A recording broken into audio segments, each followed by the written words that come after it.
Assalamualaikum warahmatullahi wabarakatuh. Good morning, student. Bismillahirrahmanirrahim. Well, before we start the class, let's pray first by reciting Al-Fatihah together, which is sent for 1. Prophet Muhammad, 2. Our parent, 3. Teacher, 4. NU figure, 5. Ourselves. Al-Fatihah. A'udzu billahi minasyaitonir rajim.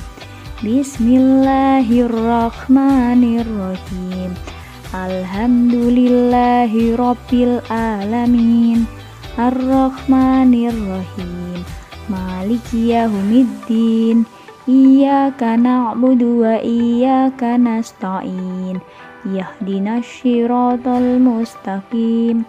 Siratal ladzina an'amta 'alaihim ghairil maghdubi 'alaihim waladdallin. Amin.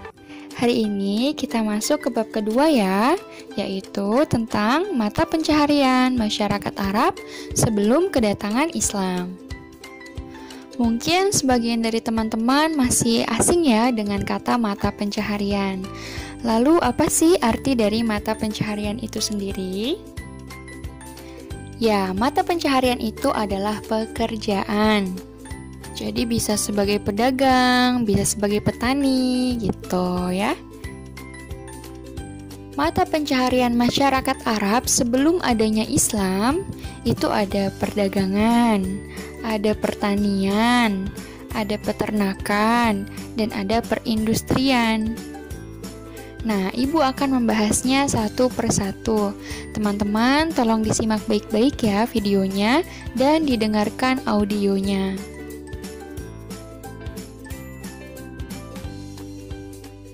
Pertama ada perdagangan.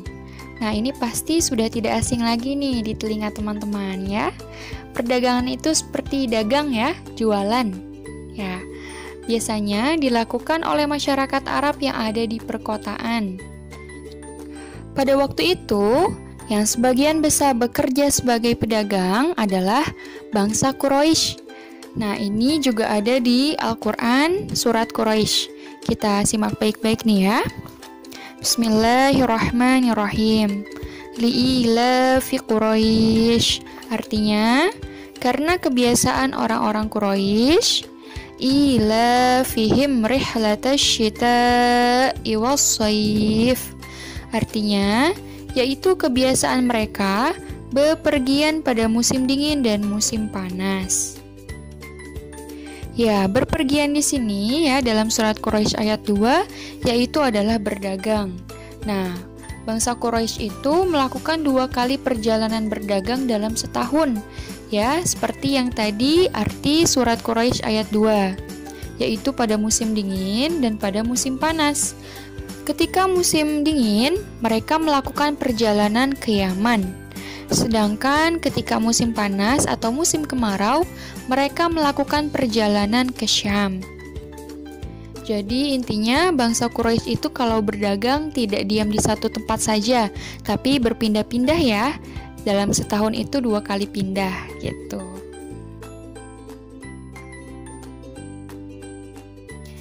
Yang kedua ada pertanian. Nah, mungkin teman-teman bingung nih. Ya, waktu di bab pertama Ibu bilangnya Jazirah Arab itu tandus, kering, gurun. Nah, gimana Bu cara bertani di sana? Nah, kemarin juga sudah Ibu bilang ya, di Jazirah Arab itu juga ada wilayah-wilayah yang subur seperti Yaman dan Yasrib. Ya, jadi bidang pertanian di Jazirah Arab itu ada di wilayah-wilayah yang subur, ya seperti Yaman, Yasrib, dan Thaif.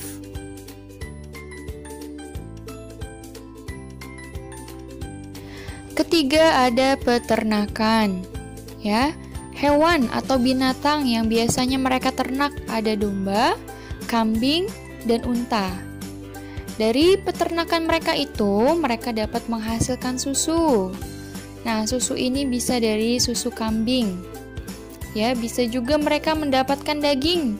Daging dari domba, dari kambing, dari unta bisa ya. Nanti mereka makan pakai daging hewan-hewan yang mereka pelihara. Lalu juga bisa menghasilkan kulitnya. Pekerjaan ternak ini biasanya dilakukan oleh suku Baduy atau masyarakat Arab pedalaman.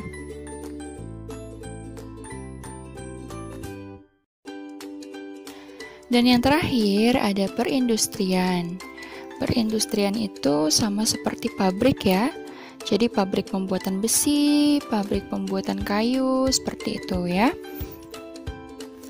Masyarakat Arab yang bekerja di bidang perindustrian paling banyak waktu itu adalah para budak dan orang-orang Yahudi. Pekerjaan mereka saat itu adalah tukang besi, tukang kayu, pertenunan. Nah, pertenunan itu seperti membuat baju gitu ya. Lalu ada juga pembuatan senjata. Jadi mereka membuat senjata untuk berperang. Oke, sekarang Ibu ada latihan soal, yaitu soal 1 sampai 5 ya. Bisa ditulis di buku tulisnya masing-masing. Boleh beserta soalnya atau hanya jawabannya saja. Selamat mengerjakan. Okay, before we enter the online class, let's pray together by reciting Al-Asr so that the matter we have learned is useful in the world and hereafter. Amin. A'udzu billahi minasyaitonir rajim.